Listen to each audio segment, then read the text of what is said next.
once it's cooked, you take the stick out, you put in maple syrup and jam, and then squeeze maple syrup. Lunch sweet ladies, thank you. So it's a very, very simple dish to make. And it's also lovely around the fire too, right? If you're lucky to have a swag, you sit around the fire with your damper, and maybe later on do some popcorn, and to us it's heaven, right? This is where we've been living for over 16 years. When we came here, there's only a broken down homestead, which you might get to see later on. So all the other buildings around here is what the boys and I have built, my sons and I.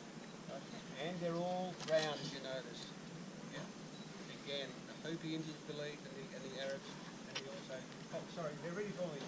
So the first thing you do, you pour that in there. There you go. You have a sip if you like. No, I don't have a tip. It's warm time. Oh, Make your birthday not silly.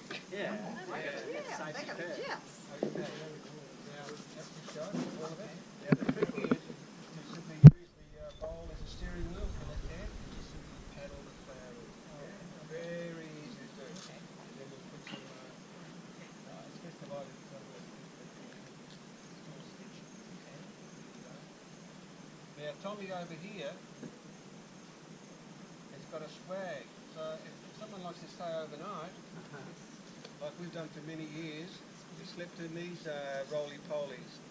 A bit different to the ones John Wayne and Alan Ladd used to have on the back of their horses.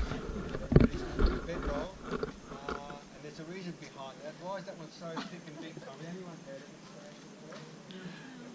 it? I guess it's, you guys had, as Dad said, a bedroll is another name for it. But in Australia, it's not all that unusual when you go camping to take your swag with you. This is really just an outdoor bed. It's made of canvas on the top and PVC on the bottom to make it waterproof. But the funny name, there's another name actually for it, which you may be more familiar with. There's a guy called Banjo Patterson who wrote a song called Waltzing Matilda. Yeah, well this is Matilda. Matilda, because Banjo Patterson watched men out in the bush, out in the remote areas, and there was naturally a shortage of women. So when it came to dancing around the fire and your original dancing partner, this was your very forgiving dancing partner. Whether you fell to your left or your right or what step. So he talked about waltzing Matilda and men naturally dancing with their swags as well. So it's a bit of a classic outback story. Some go a little bit overboard, sorry Tommy, some go a little bit overboard and they paint lipstick on it and put it in. They dress it up a bit, you know. That's right. But as Tommy was saying, the reason they were dancing with their swag was during the Depression, right? And there was a shortage of girls and women. So that replaced their partner. So they danced with their swag and it became Matilda. Hence the line, you'll come a waltzing Matilda with me. And beyond, Matilda. yeah, this is Matilda. And she's grand. And apart from a great dancing partner, obviously Matilda also serves as a great seat around your fire. So it starts as that when you're around the fire and you're making your damper or your chicken casserole, cacciatore, satay, whatever you want to make in there. And what's good about Matilda, no matter how bad a dancer you are, you always get to go to bed with yourself. She's the best bed you'll ever have in the outback as well.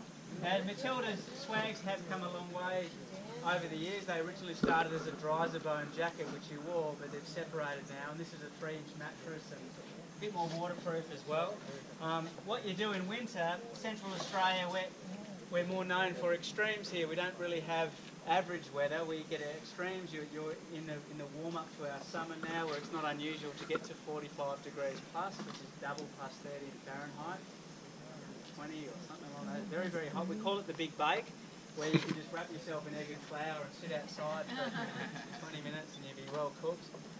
But conversely, in winter time, we do get to -6s and -7s. In July 1997, it snowed at Uluru at Esrock. So we do get the drops as well.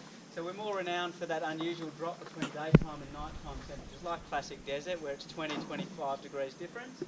And that catches you out sometimes. It takes a lot of getting used to. Now with your swag in winter time, Dad would actually say, the old school days, you get a rock and you put it in the fire and you heat it up and you wrap it in a blanket. but I don't like third-degree burns. Oh, they carry on. When it's really cold, believe me, you know, warming up these big rocks, you can see why some of them are cracked. I've wrapped it up in a towel for them, right, and put it at their feet. So it works well, but if they keep that towel off, they will get burned. And there's only 3 rules to getting in a swag. You don't have a pillow, your shoes become your pillow. That's not a rule. The first rule is actually look inside your swag before you get in it. You say looking for the snakes? Rule number 2 is have a second look. And there's no guessing what the third rule is, hey? Have a bit of a third look.